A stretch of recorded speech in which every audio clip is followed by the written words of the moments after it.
السلام علیکم ورحمۃ اللہ وبرکاتہ۔ الحمدللہ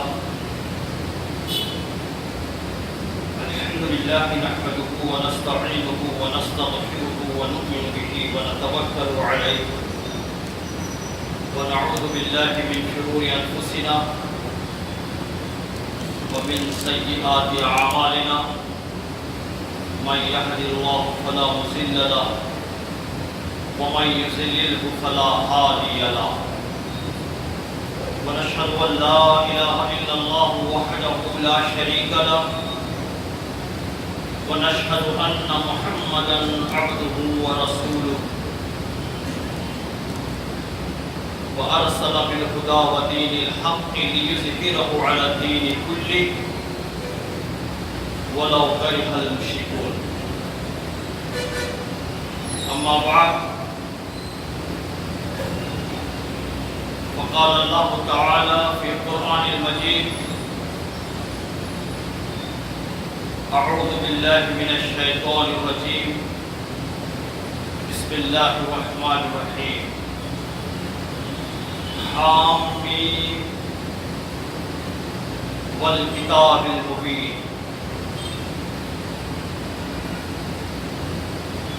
انا انزلناه في ليلة مباركة انا كنا منذرين۔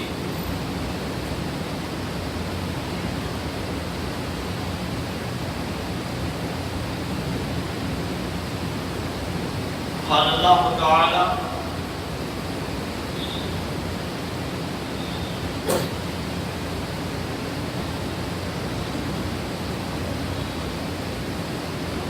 یا ایھا الذین آمنوا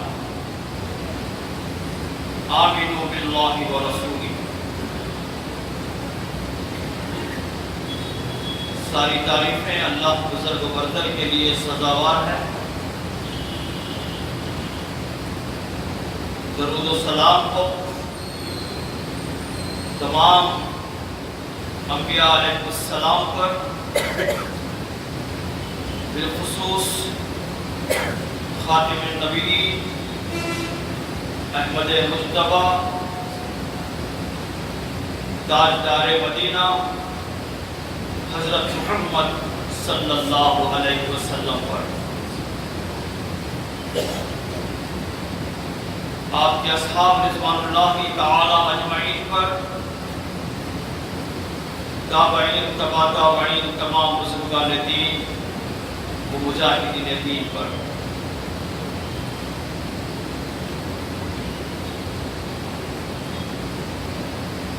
شفیق بزرگان ملت،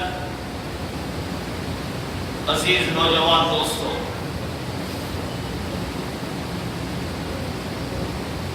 آج ہم یہاں 15ویں شعبان کی شب یہاں جمع ہے۔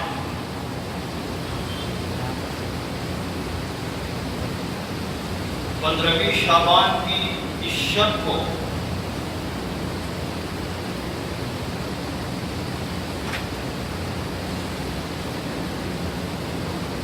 برصغیر میں بڑی اہمیت حاصل ہے۔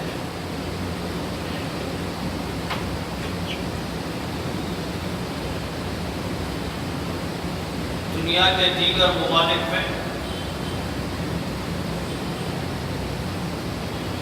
اتنی اہمیت اسے حاصل نہیں ہے۔ اس کی وجہ یہ ہے کہ عام طور پر آج کی رات کو شب برات کہا جاتا ہے۔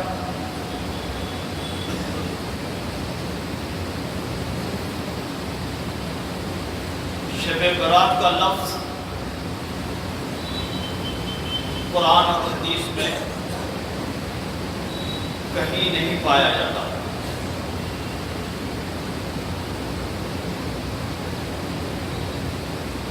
کیونکہ شب فارسی لفظ ہے رات کو عربی میں لیل کہتے ہیں۔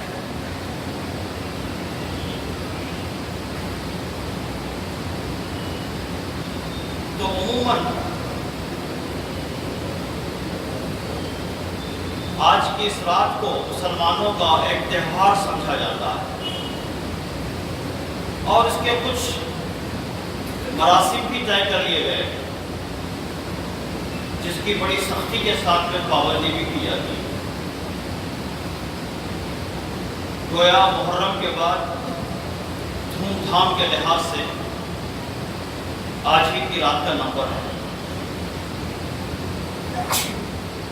یہ ایک بناوٹی تہوار ہے۔ سچی بات یہ ہے کہ اس کی کوئی اصلیت نہیں پائی جاتی، تاریخ میں اس کا کوئی نشان نہیں پایا جاتا۔ قرون اولیٰ میں صحابہ رضوان اللہ تعالی اجمعین کے زمانے میں، خلفائے راشدین کے زمانے میں، ائمہ کرام کے زمانے میں، اور پھر بعد میں تاریخ میں اس کا کوئی نشان ہمیں نہیں ملتا۔ ایک بات جو بہت اہم ہے، جو سمجھ لینی چاہیے، کہ دین اسلام یہ رسموں، تہواروں، کسٹمز، ٹریڈیشنز، میلوں ٹیلوں، یاتراؤں کا مذہب نہیں ہے۔ یہ تو ایک سیدھا سادہ دین ہے جو ٹھوس قسم کے حقائق پر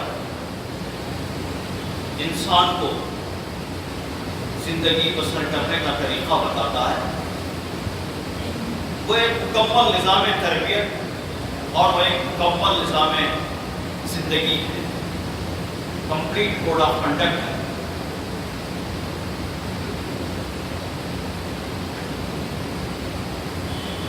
اور اس طرح کی کسی بھی چیز کی کوئی گنجائش اس لیے نہیں پائی جاتی کہ یہ اس کی فطرت سے میل نہیں کھاتی۔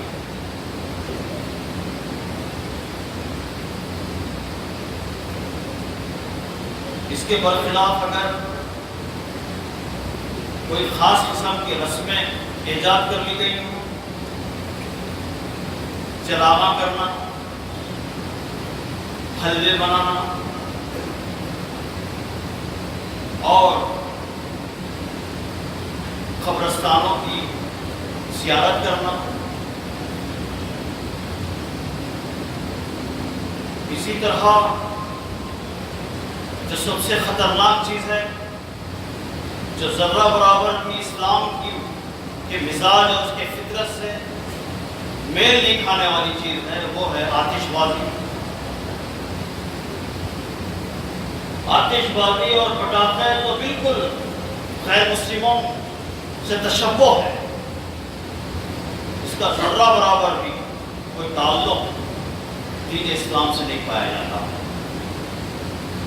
اب اگر ہم غور کریں، کیا اس کی کوئی حقیقت قرآن اور سنت میں،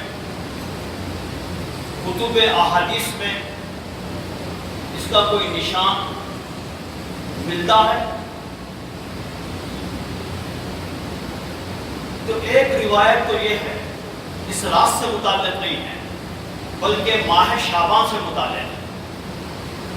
ماہ شعبان سے متعلق یہ ہے کہ نبی اکرم صلی اللہ علیہ وسلم ہر ماہ پابندی کے ساتھ 13، 14 اور 15 تاریخ کو ایام 20 کے روزے رکھا کرتے تھے، لیکن ماہ شعبان میں کثرت سے روزے رکھا کرتے تھے۔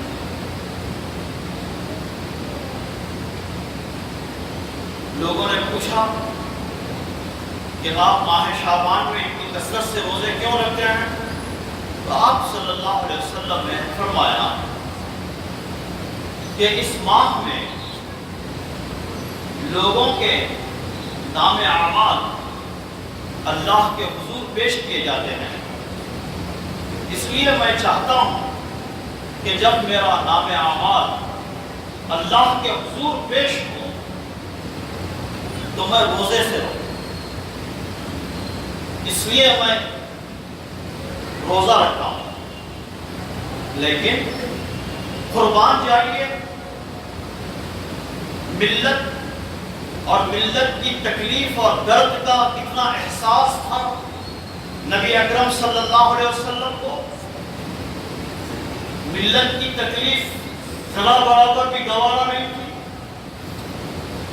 ملت کے لیے کہا، امت کے لیے کہا کہ 15 شعبان کے بعد روزے نہ رکھیں،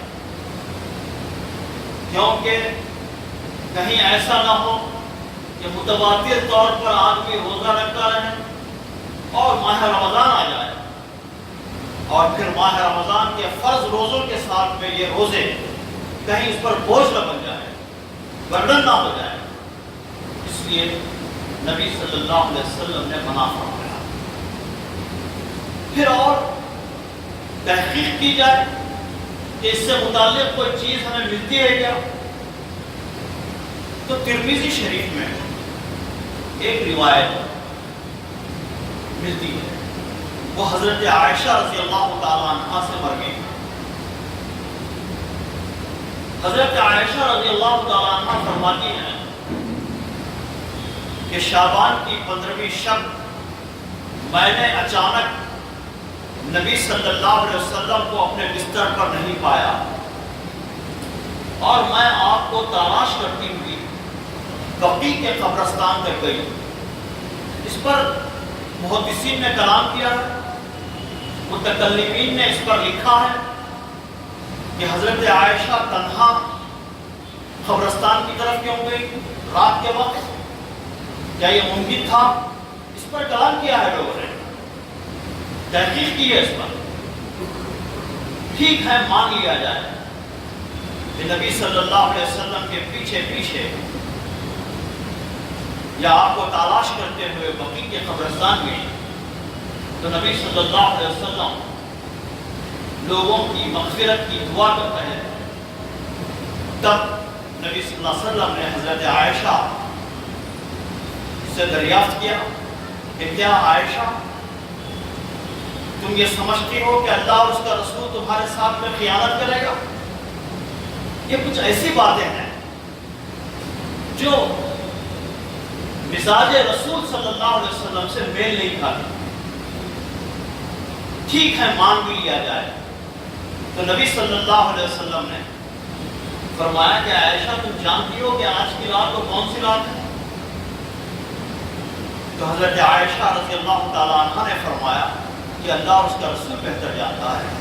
تب آپ صلی اللہ علیہ وسلم نے فرمایا کہ آج کی رات وہ رات ہے جس میں اللہ تعالیٰ اپنے بندوں کی مغفرت فرماتے ہیں۔ اور کتنی مغفرت فرماتے ہیں، کتنی تعداد میں بندوں کی مغفرت فرماتے ہیں؟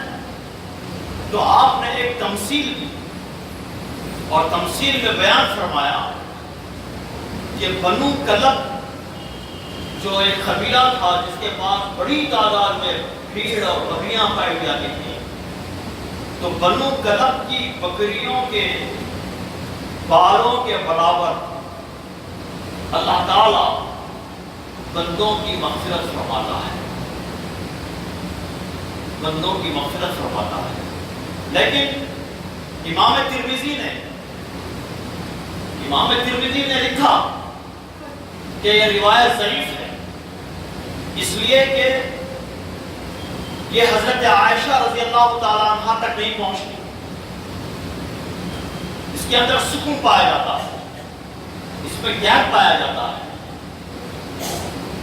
احادیث کا معاملہ یہ ہے، اور یہاں پر تھوڑی دیر ٹھہر کر غور کرنا بہت ضروری ہے، کیونکہ یہ جو دور ہے یہ دور فتن ہے، یہ فتنوں کا دور ہے۔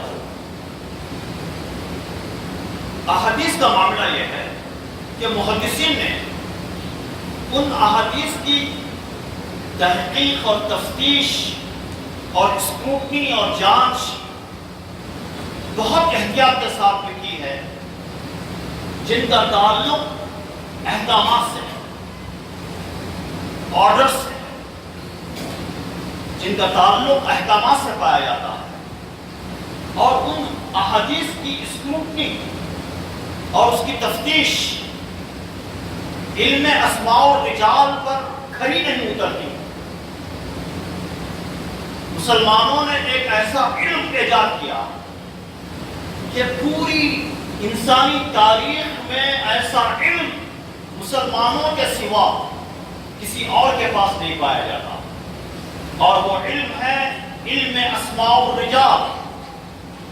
اگر کسی نے کوئی حدیث بیان کی تو اس سے کسی نے سنا، پھر اس سے کسی نے سنا، اس سے کسی نے سنا، تو جتنے چینلز ہیں، جتنے راوی ہیں، ان تمام لوگوں کی حالات زندگی کو لکھ دیا گیا ہے کہ وہ کس معیار کے لوگ تھے، اور ایسا علم پوری دنیا میں اور پوری انسانی تاریخ میں مسلمانوں کے سوا کسی اور کے پاس نہیں پایا جاتا۔ تو جہاں تک تعلق فضائل کی احادیث کا ہے، اس پر محدثین نے زیادہ تحقیق نہیں کی، کیونکہ اس کے اندر ترغیب پائی جاتی ہے، اس کے اندر آدمی کو انکریج کیا جاتا ہے، ترغیب دلائی جاتی ہے، اس کو ایک عمل نہ کرنے کے نتیجے میں اسے ڈرایا جاتا ہے، اسے خوف دلایا جاتا ہے تاکہ وہ اچھا عمل کرے۔ مثال کے طور پر فضائل اعمال میں جو مساجد کے اندر پڑھی جاتی ہے، اس میں ایک حدیث ہے، وہ یہ ہے کہ اگر کسی شخص کی ایک نماز قضا ہو جائے تو اسے 2 کروڑ سال تک عذاب دیا جائے گا۔ اب ذرا سوچئے، نماز قضا عام مسلمانوں کی نہیں بلکہ کئی جلیل القدر صحابہ کی نمازیں بھی قضا ہوئی ہیں۔ خود نبی اکرم صلی اللہ علیہ وسلم کی 3 نمازیں، بعض روایتوں میں آتا ہے کہ جنگ خندق کے موقع پر 4 نمازیں قضا ہوئی، اور جو ایک دم پڑھی آپ نے، ایک ساتھ پڑھی۔ تو یہ حدیث کہاں میل کھاتی ہے؟ نعوذ باللہ، کیا یہ لوگ بھی جہنم میں جلیں گے؟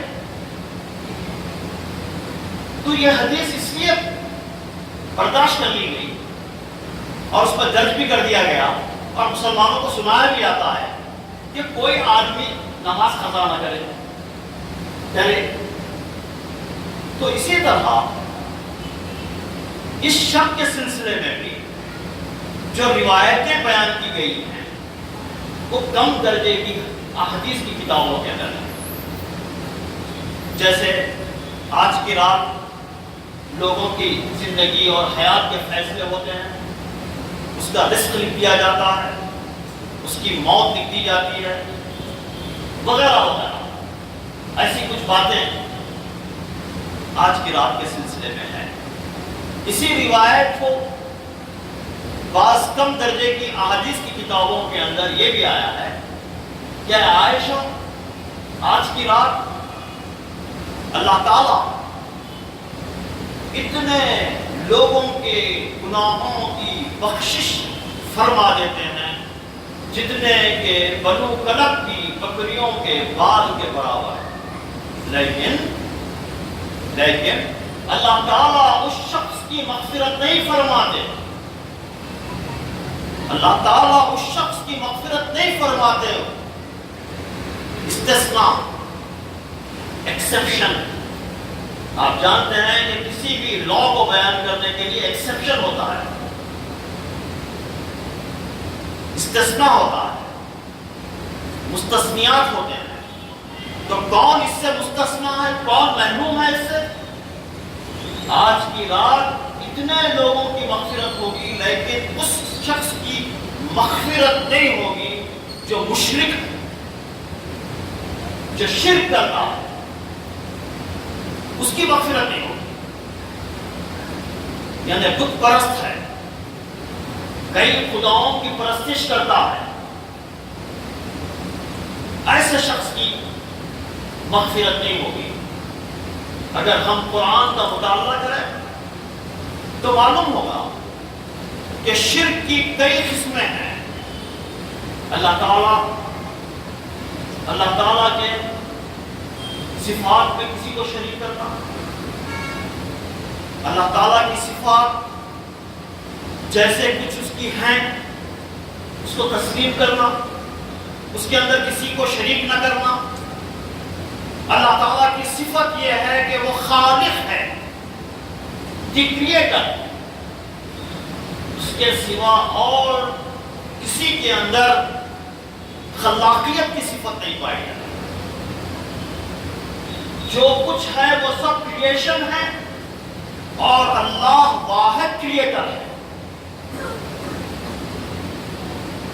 اگر کسی کے متعلق غور کرنا، یہ گمان کرنا، یہ عقیدہ رکھنا یا یہ اعلان رکھنا کہ فلاں صاحب کے پاس بھی مجھے اولاد نہیں ہو رہی ہے تو اولاد دینے کی قدرت رکھتے ہوں گے، مسلسل مجھے بیٹیاں ہو رہی ہیں تو بیٹا دینے کی طاقت رکھتے ہوں گے، تو یہ اللہ تعالیٰ کے خالقیت کے اندر شریک کرنا ہے۔ اللہ تعالیٰ رازق ہے، رزق رساں ہے، سسٹینر ہے، کی سسٹینر، اس کے سوا اور کوئی رزق دینے والا نہیں ہے۔ کسی شخص، کسی جیوی، کسی پرانی، کسی ذی حیات کی موت اس وقت تک واقع نہیں ہوگی تاکہ اس کی تقدیر میں لکھا ہوا آخری دانہ وہ نہ کھائے۔ اس وقت تک وہ مر نہیں سکتا۔ جس طرح انسان کا پیچھا موت کرتی ہے، اسی طرح انسان کا پیچھا اس کا رزق کرتا ہے۔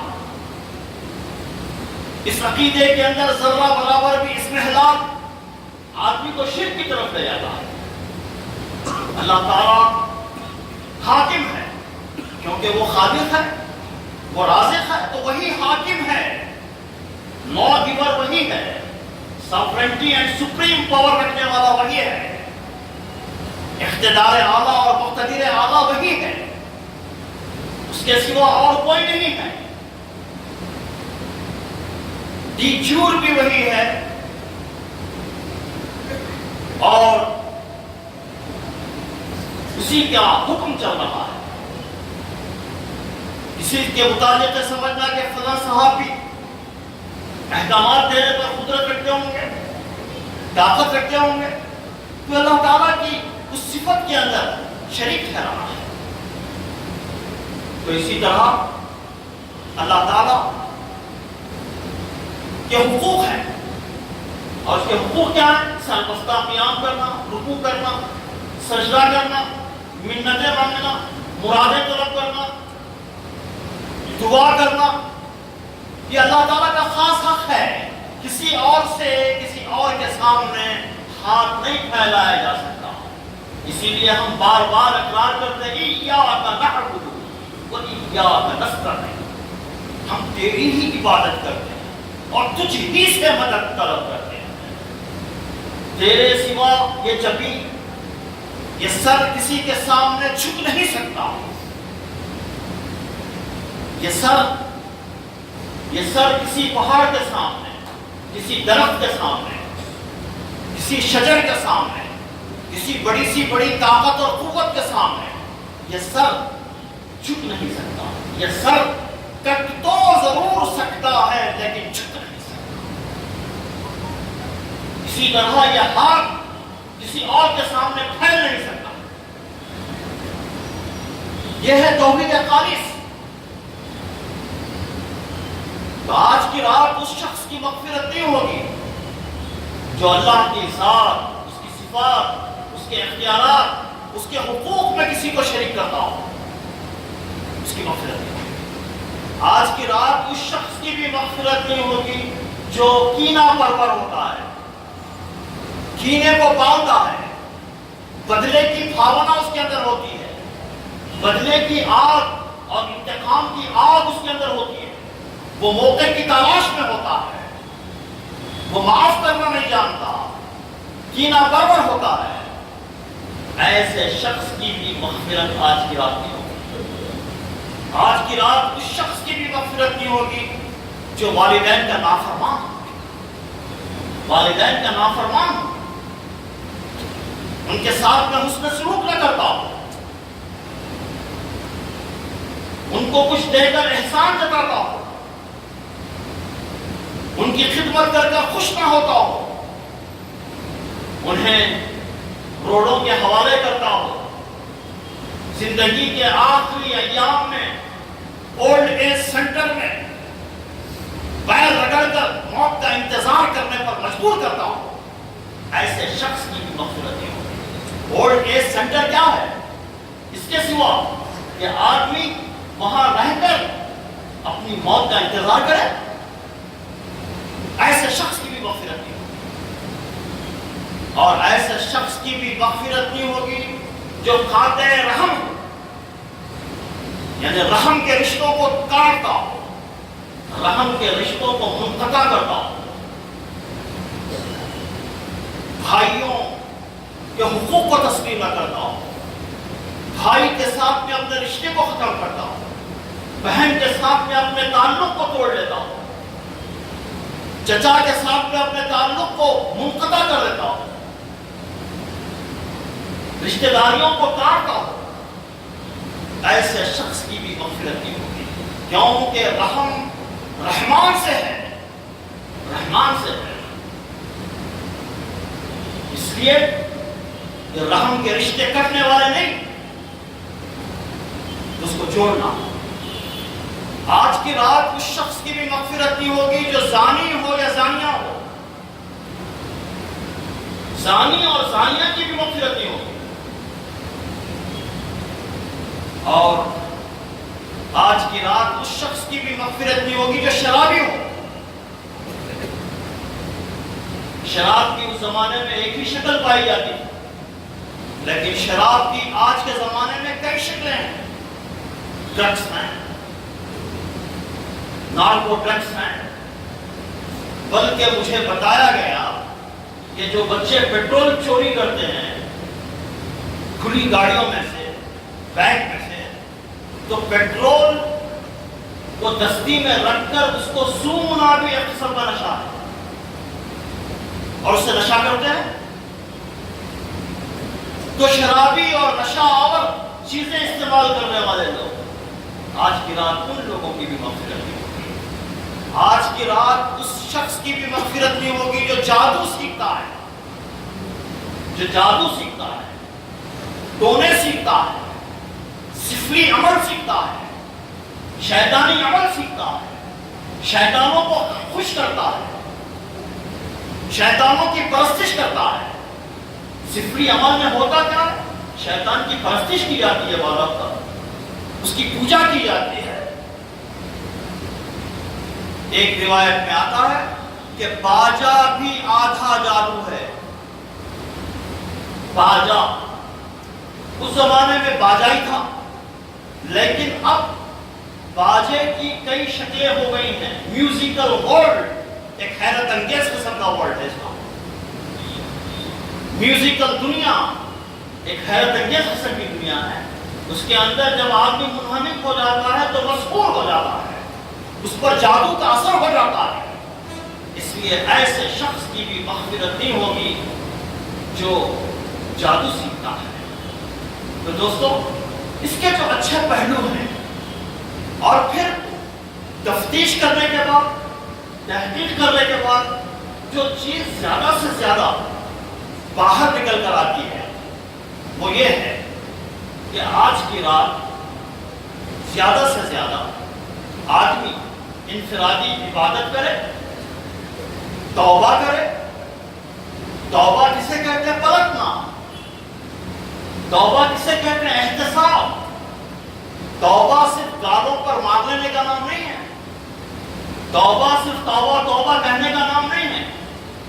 توبہ اپنے گناہوں کو یاد کر کر، اپنے گناہوں کو یاد کر کر ندامت کے آنسوؤں سے اپنے گناہوں کو دھونے کا نام توبہ ہے۔ یہ جو آنسو گناہوں کو دھونے کے لیے بے حد ضروری ہے. تو آج کی رات انفرادی عبادت اگر کوئی کرتا ہے تو اسے ثواب ملے گا، اور توبہ کرتا ہے تو وہ پاک ہوگا. توبہ کرتا ہے تو اس کے اندر پاکی پیدا ہوگی، نفس کی پاکی پیدا ہوگی، جس کے نتیجے میں اس کے سینے میں نور القا کرے گا، نور کا القا ہوگا اس کے سینے میں، اس کے اندرون، اس کے باطن میں نور پیدا ہوگا. جب نور پیدا ہوگا تو ظاہر میں بھی اس کا نور چمکے گا. تو اس کا نتیجہ کیا ہوگا؟ اس کا نتیجہ یہ ہوگا کہ اس کی پرسنالٹی، اس کی شخصیت ممیز اور ممتاز ہوگی. اور اسی کا نام دین اسلام میں پرسنالٹی ڈیولپمنٹ ہے. پرسنالٹی ڈیولپمنٹ کا جو آج کل جو کورس ہے، جو MBA اور مینجمنٹ کے مختلف کورسز کے اندر کروایا جا رہا ہے، وہ کیا ہے؟ وہ یہ ہے کہ آدمی اپنے ظاہر کو کیسے بنائے، اپنے آپ کو کیسے ٹیپ ٹاپ رکھے، کوٹ کیسا پہنے، ٹائی کیسے لگائے، شو کیسے پہنے، کون سے کلر کے کوٹ پر کون سے کلر کا ٹائی لگایا جائے، جب گاہک آئے تو اس کو کس طرح مسکرا کر بات کرے، اس کے دانت کیسے چمکدار قسم کے ہوں، اور اسے کس طرح لبھایا جائے، اسے کس طرح ٹینک میں ڈالا جائے. چہرے پر تو مسکان ہے لیکن دل میں یہ بات پک رہی ہے کہ کیسے میں اس کے جیب پر ڈاکہ ڈالوں، ہاں کیسے میں اس کی تجوری کو اپنے تجوری کے اندر تبدیل کروں. یہ ہے وہ جھوٹ کا ملمہ، یہ ہے وہ جھوٹی پرسنالٹی ڈیولپمنٹ کا کورس. لیکن اسلام جو کورس بتاتا ہے وہ کیا ہے؟ وہ یہ ہے کہ آدمی توبہ کرے، اس کے سینے میں روشنی کا القاء ہو، اور اس کی یہ روشنی اس کی پرسنالٹی کے اندر چمکے، اس کے عادات میں، اس کے اخبار میں، اس کی بات چیت میں، اس کے اخلاق میں، اس کے لین دین میں، اس کے کردار میں، تمام چیزوں کے اندر وہ چمکے.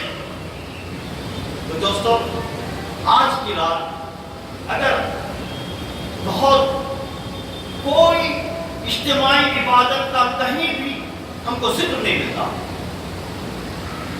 جو بھی ہے وہ سب کم درجے کی احادیث کے اندر ہے، جیسے یاسین شریف کا پڑھنا، اور جماعت کے ساتھ صلاۃ التسبیح کا پڑھنا، جماعت کے ساتھ تہجد کا پڑھنا. تہجد ایک انتہائی انفرادی عبادت ہے. تہجد آدمی پڑھے تو اس کی بیوی کو بھی پتہ نہ چلے کہ اس نے تہجد پڑھا ہے. اب ہم کتنے کمزور ہیں، ہم اتنے کمزور ہیں کہ ایک آدھ مرتبہ اگر تہجد پڑھ لیں تو کہیں نہ کہیں اشاروں کنایوں کے اندر میں 3:30 بجے اٹھا تھا، اب سمجھ جانا ہے تہجد پڑھا ہے. اتنے کمزور ہیں، تھوڑی دیر بھی پیٹ میں نہیں رکھتے ہم کوئی چیز. تو ایک انفرادی ایسی چھپی ہوئی عبادت ہے کہ جس کا ذرہ برابر بھی جسے عیاں نہیں کیا جا سکتا، چھپاتا ہے. تو آج کی رات کوئی اجتماعی عبادت نہیں پائی جاتی. اب رہا آج کی رات کے سلسلے میں کچھ چیزیں ہیں جو لوگ اس سلسلے میں قرآن کا بھی حوالہ دیتے ہیں، خاص طور پر سورہ دخان کی ابتدائی آیتوں کا حوالہ دیتے ہوئے لوگ کہتے ہیں کہ یہ آیتیں، یہ آیات شب برات کے لیے نازل کی. اللہ تعالیٰ فرماتے ہیں حامیم والکتاب المبین، یہ کتاب مبین ہے۔ انا انزلناہ فی لیلۃ مبارکہ، اب یہ لیلۃ مبارکہ کو لوگ کھینچ تان کر یعنی بھارت میں اور ہند و پاک میں، بر صغیر میں احادیث پر، دین پر کام اس پر نہیں ہوا، تحقیق اس پر نہیں ہوئی کہ ہم دین پر کیسے عمل کریں، موجودہ حالات میں دین پر عمل کرنے کے کیا کیا راہیں ہو سکتی ہیں، اس پر کوئی کام نہیں ہوا، بلکہ اس پر کام ہوا کہ کہیں ذرہ برابر بھی، بال کے نوک کے برابر بھی کہیں کوئی چیز مل جائے ان کی مرضی کے مطابق، تو اس کو ذرے کو پہاڑ بنا کر پیش کر دیا گیا۔ چنانچہ جتنی چیزیں، جتنے رسوم نکالے گئے وہ اسی مدد سے نکالے گئے۔ بال کے نوک کے برابر اگر کوئی چیز مل گئی تو نکال دیا گیا، کوئی ٹھیلا نہیں، کوئی میلہ نہیں، کوئی جاترا نہیں۔ دین اسلام نے سیدھا سادہ فرض نماز کے سوا کوئی اور نماز کو فرض نہیں کیا۔ جو بھی نوافل ہے آدمی اپنے درجات کو بلند کرنے کے لیے وہ پڑھ سکتا ہے، اس کا انفرادی عمل ہے، لیکن اجتماعی طور پر نماز پن جگانے کے سوا کوئی چیز فرض نہیں کی۔ روزوں اور رمضان کے روزوں کے سوا اور کوئی روزے فرض نہیں کیے۔ اسی طرح اگر اللہ نے سکت دی ہے، استطاعت دی ہے، تو حج کے سوا کوئی جاترا، کوئی یاترا کو فرض نہیں کیا، وہ بھی زندگی میں ایک مرتبہ۔ زکات کے علاوہ کوئی اور چیز فرض نہیں کی۔ خیرات، صدقات وغیرہ یہ سب نوافل چیزیں، صدقات نوافلہ ہیں۔ جس چیز کی پوچھ ہوگی وہ واجب زکات ہے، تو یہ وہ دین ہے یہ۔ لیکن چونکہ بر صغیر میں لوگ یہاں اہل ملوک کے کلچر سے آئے ہوئے لوگ تھے، یہاں آنے کے بعد ان کو سب سوکھا سوکھا دکھائی دیا، بے چین اور بیقرار تھے۔ اب کیسے اس کے اندر میلوں کو، ٹھیلوں کو، جاتراؤں کو، یاتراؤں کو، دعوتوں کو لایا جائے، تو انہوں نے بڑی کوشش کی، تو حلوے، منڈے، مانڈے سب نکال لیے، چراغاں، تمام چیزوں کی ایجاد کر لی، اور اب اطمینان سے ہیں، اب مطمئن ہیں کہ صاحب ساری چیزیں ہم کو مل گئی ہیں۔ در حالانکہ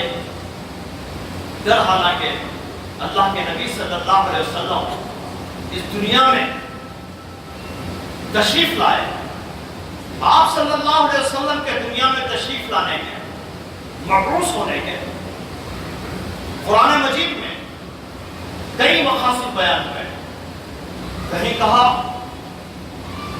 کہ آپ صلی اللہ علیہ وسلم دنیا میں اس لیے تشریف لائے، وَإِن كَانُوا مِن قَبْلُ لَفِي ضَلَالٍ مُبِينٍ سے پہلے فرمایا وَيُزَكِّيهِمْ وَيُعَلِّمُهُمُ الْكِتَابَ وَالْحِكْمَةَ، کہ آپ صلی اللہ علیہ وسلم دنیا میں اس لیے تشریف لائے کہ لوگوں کو کتاب اور حکمت کی تعلیم دے، ان کی زندگیوں کا تزکیہ کرے، ان کی زندگیوں کو سوارے، پیوریفائی کرے۔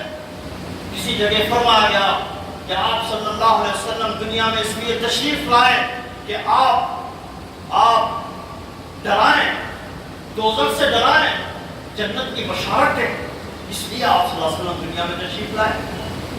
ایک جگہ فرمایا گیا کہ ہم نے اس رسول کو دین حق کے ساتھ میں بھیجا تاکہ اس دین کو ادیان باطلہ پر غالب کر دے، وَيُظْهِرَهُ عَلَى الدِّينِ كُلِّهِ وَلَوْ كَرِهَ الْمُشْرِكُونَ۔ ایک جگہ یہ فرمایا گیا، لیکن بہت سی جگہوں پر یہ بھی فرمایا گیا کہ یہ رسول دنیا میں اس لیے آئے کہ لوگوں نے اپنے اوپر جو رسم و رواجات کے، ٹریڈیشنز کے، کسٹمز کے، آبائی و اجدادی جو رسم و رواجات اور نامعقول قسم کے اس کے ردے انہوں نے اپنے اوپر چڑھا لیے تھے۔ کچھ تو فقیوں نے، کچھ تو عالموں نے، اور کچھ تو جاہل جو عوام تھی، توہم پرست تھی، اپنے توہمات کے اندر وہ پڑی ہوئی تھی، اس نے کچھ اپنے اوپر مختلف قسم کے رسم و رواجات انہوں نے اپنے اوپر لاد لیے، اور پھر رسم و رواجات کی زنجیریں ایسے اپنے پیروں کے اندر باندھ دیے ہیں کہ اب ہم ہل نہیں پاتے، اور کوئی بھی قوم دنیا کے اندر رسم و رواجات کی زنجیروں میں بند کر کبھی ترقی نہیں کی، دنیا کے اندر کبھی ترقی نہیں کی۔ اسی لیے نبی صلی اللہ علیہ وسلم کی دنیا میں تشریف آوری کا مقصد قرآن نے بیان کیا کہ آپ صلی اللہ علیہ وسلم دنیا میں اس لیے تشریف لائے ہیں کہ وَيَزَعُوا عَنْهُمْ إِسْرَهُمْ وَالْأَغْلَالَ الَّتِي كَانَتْ عَلَيْهِمْ، کہ آپ دنیا میں اس لیے تشریف لائے ہیں کہ ان کا بوجھ ان سے اتار دیں، اور پھر جو بندشیں انہوں نے پہن رکھی تھیں، جو زنجیریں انہوں نے پہن رکھی تھیں، اس کو کاٹ دیں۔ رسم و رواجات کی زنجیروں کو کاٹنے کے لیے نبی صلی اللہ علیہ وسلم اس دنیا میں تشریف لائے، رسم و رواجات کو رکھنے کے لیے نہیں آئے۔ تو دوستو، قرآن مجید کے اندر قرآن کب نازل ہوا اس کے اندر ذرہ برابر بھی اشتباہ نہیں ہے، نصوص کے اندر موجود ہے۔ قرآن کب نازل ہوا؟ قرآن نے خود کہا سورہ بقرہ آیت نمبر 185 کے اندر کہ قرآن ماہ رمضان میں نازل ہوا۔ هدى للناس وبينات من الهدى والفرقان شهر رمضان الذي انزل فيه القرآن، رمضان وہ مہینہ ہے جس میں قرآن نازل کیا گیا، جس میں قرآن نازل کیا۔ معلوم یہ ہوا کہ رمضان کے مہینے میں نازل ہوا۔ پھر قرآن کب نازل ہوا؟ پھر اس کو طے کرتا ہے خود قرآن، پوری سورہ قدر، انا انزلناہ فی لیلۃ القدر وما ادراک ما لیلۃ القدر، کہ یہ لیلۃ القدر میں نازل ہوا۔ اب تم کیا جانو کہ لیلۃ القدر کیا ہے؟ تمہیں کیا معلوم ہے؟ وہ تو ہزار راتوں سے افضل ہے، جس میں اللہ تعالیٰ کے احکامات نازل ہوتے ہیں، فیصلے صادر ہوتے ہیں، اور سراسر سلامتی ہے حتی مطلع الفجر، فجر تک سراسر سلامتی ہے۔ تو معلوم کیا ہوا کہ لیلۃ القدر کے اندر قرآن نازل ہوا۔ تو یہ جو لیلۃ المبارکہ ہے، یہ لیلۃ المبارکہ بھی لیلۃ القدر ہے۔ اب لیلۃ المبارکہ کو کھینچ تان کر شب برات کی طرف لے آنے کی کوئی گنجائش نہیں پائی جاتی، کیونکہ نصوص کے اندر موجود ہے کہ لیلۃ المبارکہ، اور آپ جانتے ہیں کہ لیلۃ المبارکہ اور مبارکہ کا لفظ مکے کے لیے بھی استعمال ہوا ہے، کہ وہ کتاب ہے جو ببکۃ مبارکہ، ببکۃ مبارکہ، بکہ سے ہی مکہ ہے، یہ کتاب ببکۃ مبارکہ اس شہر کے اندر نازل ہوئی۔ تو یہ کھینچ تان کر اس کو لے آنا اور آج دھوم دھام کرنا، یہ اسلام کے مزاج کے بالکل خلاف ہے۔ جب کچھ لوگوں کا خیال ہے کہ آج کی رات بڑوں کی ارواح گھروں کو آتی ہیں، روحیں گھروں کو آتی ہیں، اور اس لیے گھروں کے سامنے چراغاں کرنا چاہیے۔ جب روحیں گھروں کو آئیں گی، چراغاں اگر نہیں ہوں گے تو بھٹک کر چلے جائیں گی، بھٹک جائیں گی روحیں۔ ہمارے بڑے لوگوں کی گھروں میں روحیں داخل نہیں ہو سکیں گی، اور پھر خاص قسم کی چیزیں اور پکوان کرنا۔ میں نے خود اپنے بچپن میں دیکھا کہ بڑے لوگوں کو جو چیزیں پسند تھیں، بیڑی، کاڑی، حقہ، بلکہ بعض جوہلا کو میں نے دیکھا کہ سندھی کے لٹیاں وہ بھی فاتحہ میں رکھتے ہیں، اور یہ سمجھتے ہیں کہ اس سے ان کی روحیں خوش ہوں۔ یہ جو روحیں بھٹکتی ہیں، ارے ایسا معلوم ہوتا ہے کہ اس کی روح یہیں بھٹک رہی ہے، اس طرح کی بات کہنا جہالت کی بات ہے۔ روحیں کہیں نہیں بھٹکتی، روحیں کہیں غائب نہیں ہوتی، روحیں کہیں نہیں گھومتی، گھوم نہیں سکتی، اس لیے کہ اللہ تعالیٰ نے ایک وقت مقررہ کر ان روحوں کو ایک جگہ رکھ دیا ہے۔ اور قرآن نے بہت صاف الفاظ میں کہا ہے، سورہ المومنون سورہ نمبر 23 آیت نمبر 100، آپ پڑھ لیجئے گھر جا کر۔ اللہ تعالیٰ نے بہت واضح طور پر فرمایا کہ وَمِن وَرَائِهِمْ بَرْزَخٌ إِلَى يَوْمِ يُبْعَثُونَ، کہ مرنے والوں کے لیے ایک برزخ حائل ہے، ایک برزخ حائل ہے دوسری زندگی تک، پھر وہ اٹھائے نہیں جائیں گے، پھر وہ اٹھائے نہیں جائیں گے اور بھٹکیں گے نہیں ادھر ادھر۔ تو یہ جو لوگوں کو بیوقوف بناتے ہیں کہ ہمارے قبضے میں روحیں ہیں اور فلاں ہیں، یہ سب جھوٹ ہے اور قرآن کے بالکل خلاف ہے۔ قرآن نے تو بہت صاف طور پر کہہ دیا کہ جب تک ہم پھر دوبارہ نہیں اٹھائیں گے، پھر وہ روحیں پلٹ کر آنے والی نہیں ہیں۔ تو دوستو، آج کی رات توبہ کی رات ہے، آج کی رات انفرادی توبہ کی رات ہے۔ پھر میں کہوں، آج کی رات انفرادی طور پر احتساب اور جائزے کی رات ہے۔ احتساب اور جائزہ تو آج